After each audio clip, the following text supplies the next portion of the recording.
And today is a day to highlight our local food banks and the efforts that they make to make sure that no one goes to bed hungry. It happens to be National Food Bank Day. It's celebrated on the first Friday in September. And according to nationaldaycalendar.com, food banks help more than 42 million people across the country who struggle with putting food on the table. That includes our local food banks. In fact, the Southeast Missouri Food Bank serves about 80,000 people now each month, distributing about 1 million pounds of food each month as well. So today we want to highlight the SEMO Food Bank and all that they do for our community. So we're here with Heather Collier, who came in this morning to talk to us, and we're so glad you're here because it is important to talk about this because this is something that people continue to struggle with. Absolutely. As you said, we're serving about 80,000 individuals each month. That number has gone up. It went up from 70,000 in 2021 to 80,000 in 2022. Wow. It has kind of sustained there. Higher cost for people has really been what it is. And we've heard people over the last few years who have not had to get help before who are coming to us.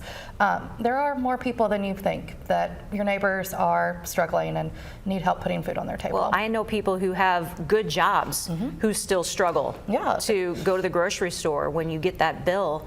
And you're like, okay, well, now what am I going to have to sacrifice? And there are unexpected costs people face. You know, a couple of years ago, the brakes went out on my car.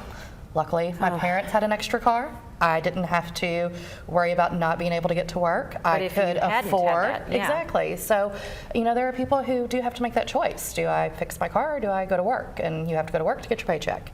Absolutely. So, you know, we're there for those people. We're also there for seniors who are living on a fixed income. Over the last few years, we've really seen seniors struggling a lot. Senior hunger is on the rise, and they're on fixed incomes.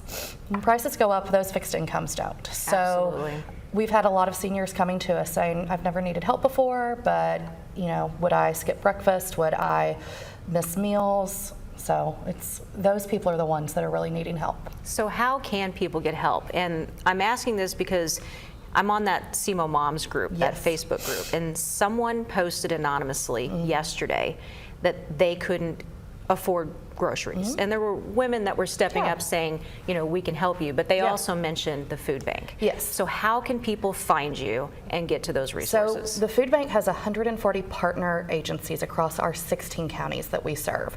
So you can go to semofoodbank.org and click Get Help, and it will take you to a pantry locator. So especially here in Cape County, we have a lot of great partners.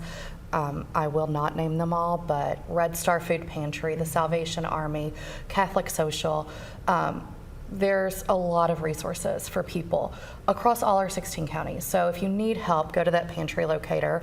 We also do mobile food distributions. So those are scheduled throughout the month. We do about 300 to 325 a year.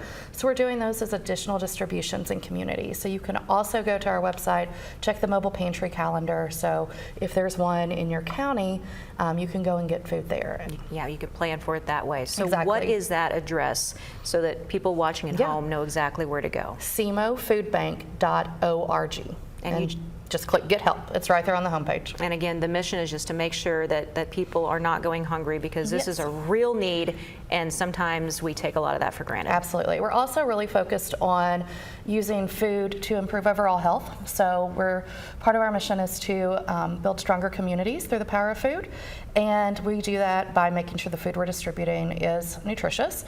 We have some programs for veterans, and we have a produce prescription program in partnership with Mercy Southeast to make sure people who have chronic illness are getting access to fresh vegetables.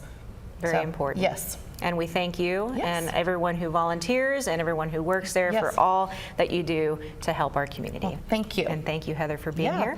We'll take a little break and we'll be right back.